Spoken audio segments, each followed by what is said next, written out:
La comunidad entera, ja.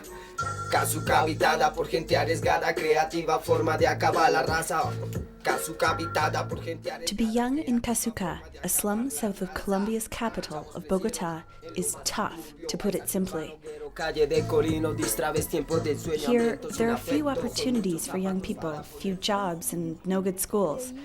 On top of that, youth are the target of armed groups who control the area with threats of forced recruitment and even death if teens don't comply with their rules. Estábamos durmiendo.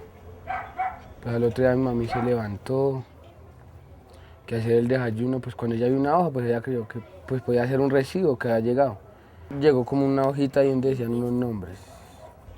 It was a pamphlet containing a list of names of people considered to be up to no good.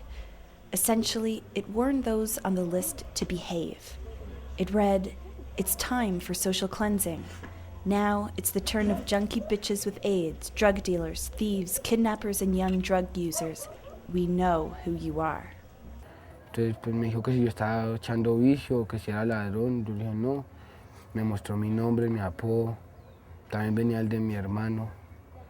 This is a teenager we're calling Camilo. We had to change his name because it's too dangerous to reveal his identity. Camilo is on this pamphlet accused of being a thief. The pamphlets are thought to be distributed by armed groups. This one has the signature of the Self-Defense Forces of Colombia, or AUC, the umbrella group of paramilitary forces that officially demobilized starting in 2003. But many have regrouped into new criminal gangs and continue to control many neighborhoods in towns and cities across Colombia. Here in Kazuka, residents say little has changed since the paramilitary's demobilization. An ongoing reminder of their presence is through what is cruelly referred to as social cleansing, a systematic way to get rid of people, especially youth, considered to be undesirables. Even though this isn't a new phenomenon, the circulation of pamphlets has surged this year.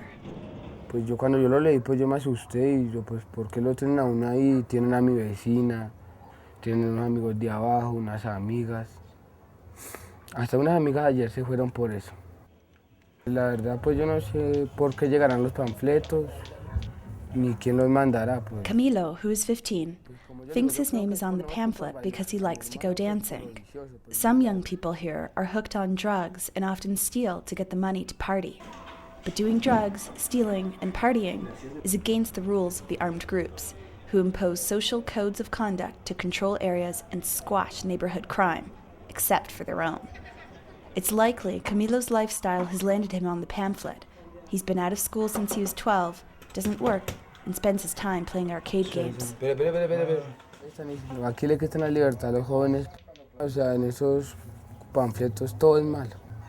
Que uno no puede jugar, estar en parques, primero que toque, porque hay vicio. Que en las máquinas. Que en una fiesta, malo.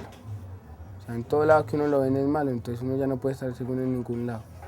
Hay amenazas a los muchachos de que no jueguen maquinitas. ¿Y por qué? Porque esto supuestamente fomenta la vagancia.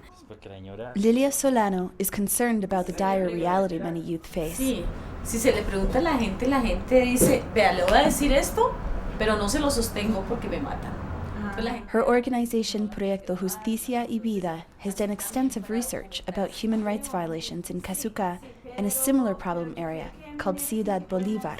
Es casi un control en que no hay derecho a ser joven. Y eso tenemos en Kazuka, la pena de muerte a quienes no aceptan que quienes controlan ahí el poder de las armas y el dinero dicen no hay derecho a que te pongas a bailar, pero lo que hay detrás es si tú no obedeces te mato. Kids like Camilo, who lack education, direction, and money, are easy prey for armed groups who often recruit youth to carry out tasks or join their groups. Yo un día iba para el colegio, entonces yo cuando salí, ellos me cogieron. Entonces me dijeron que yo tenía que extorsionar a los niños y pedirles la plata para dárselas a ellos. This is a child we are calling Christopher. We also had to change his name to protect his identity. Cuando yo los veía, entonces yo tenía que coger los baños pero ellos me dan como una patecabra. Me decían que era 2.000 pesos por cada niño. At only 12 years of age, Christopher knew he didn't have a choice. He was also drawn by the offer of a few pesos, which would help out his 3 siblings and his single mother, who used to have a drinking problem. Me sentía como un delincuente. Tenía miedo y también no quería hacer eso, pero me tocaba.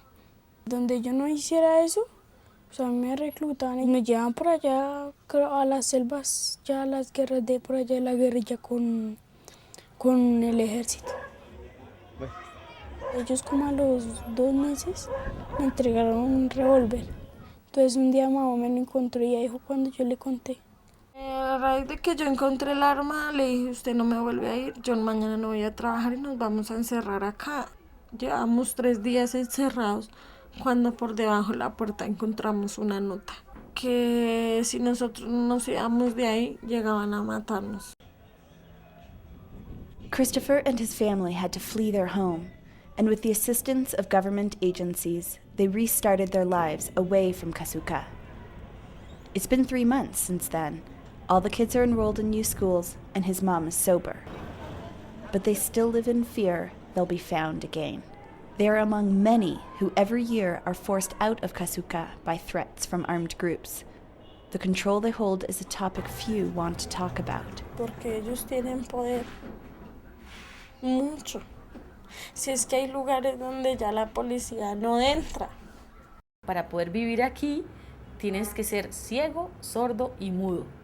Entonces, sobrevives así. Eso quiere decir un total estado de terror.